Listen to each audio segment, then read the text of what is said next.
welcome to Red Ted Art. Today we're going to show you how to make this super easy shell mobile.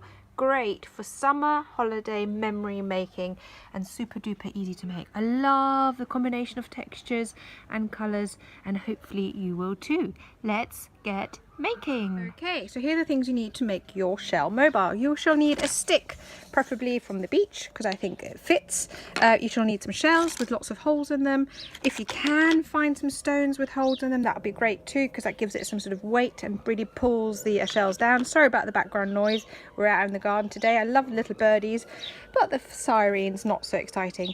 And also if you've got some colourful beads, you don't have to use beads. It really depends on the look you want to achieve, but I think they really add a little something.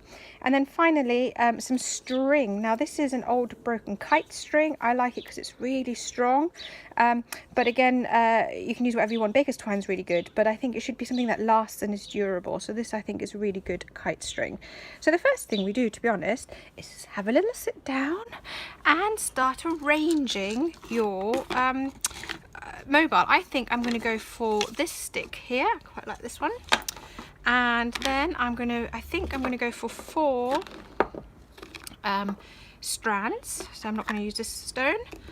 And then I'm going to just have a look at sort of distributing my shells. So basically you're kind of getting into order roughly how you want to thread your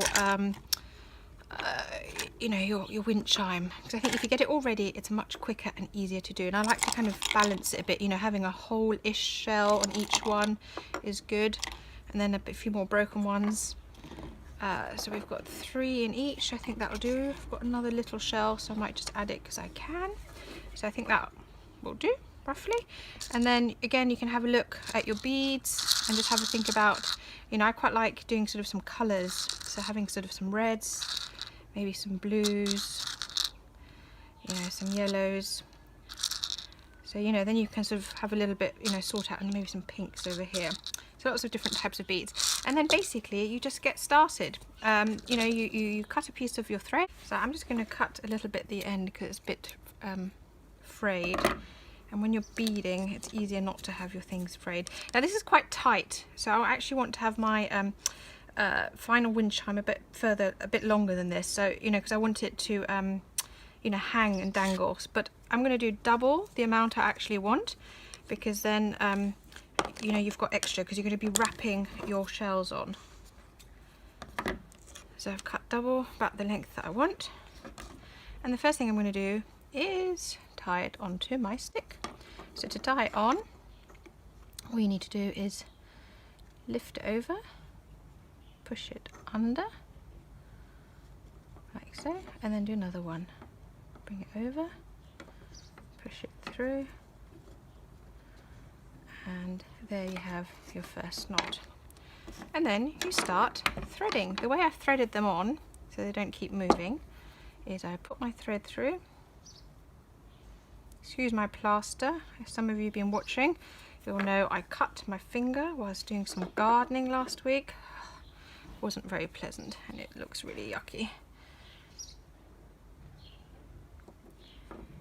And then I'm going to just wrap it around again. So I put it through once and I'm going to put it through a second time. So this is really, I'm not actually knotting it, I'm just kind of like looping it round to hold it in place. And that is literally how I'm securing my shells. Really easy, yeah? So you basically just put the thread through twice. Then I'm going to go for a bead. I'm going to do the same on this one. Thread it through, like so. And then go through again, just so to hold it in place. Like so. Doesn't that look nice? You can have 2 beads at the same place. They don't have to all be separated out. This is why the string is a bit longer, because as you're wrapping them round, you do lose a little bit of the thread.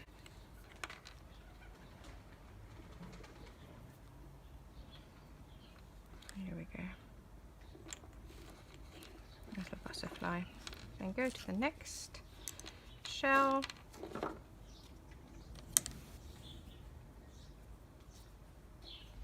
Get it through this hole. I love this craft because normally when we go to the beach we're always obsessed with finding whole shells. I quite this one because you're also appreciating the broken ones because they're actually much easier to craft with. Here we go.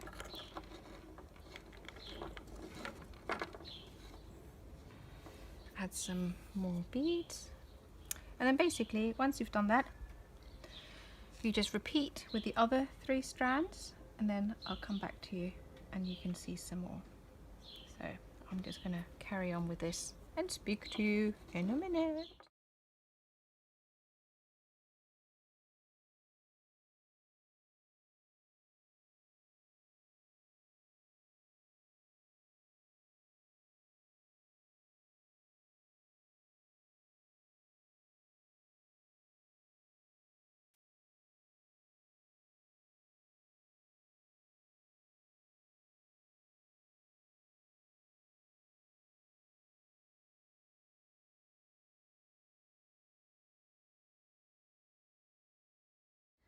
Okay, so we've done all our beading. Now comes the very last bit, which is basically you need to, oh, does that look pretty already? I'm so excited.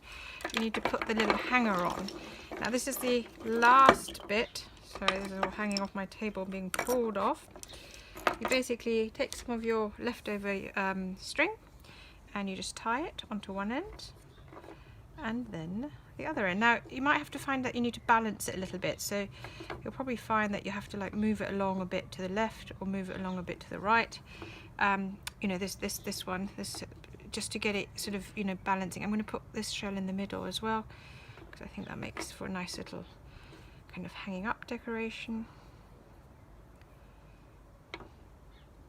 So these ones are the ones that you move along if you need to, and then I'm just going to put this one at this end.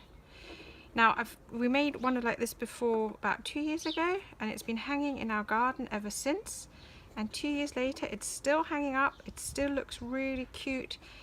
You know, the little string that we use has gone a little bit grey over time, but to be honest it still looks really nice. So this is a great craft for an outdoor decoration, especially because seashells, you know, they can be a bit smelly, so I would hang this outside. Now we're going to take some pictures in a minute for you to see it hanging from the front, but this is in essence how you make a seashell pendant, so hopefully nice and easy. Now before you go and I show you how this looks hanging up, remember these? Aren't they lovely? These are made from recycled paper, and I'll link below how to make them. Really easy, really fun, great recycled craft, and love using them. Anyway, over to the final images. Don't forget to subscribe and see you here on Red Ted Art again soon. Bye! Okay, here it is outside, looking gorgeous, don't you think? Really easy craft, a great way to remember your summer holidays, and looks really, really nice. Now remember, seashells can be a bit smelly, so if you want this in your room, you really, really have to give them a super duper clean first. Make sure you get all the gunk out from the inside, otherwise they'll be super, super stinky. Now, anyway, I hope you enjoyed this craft. See you again soon. Bye.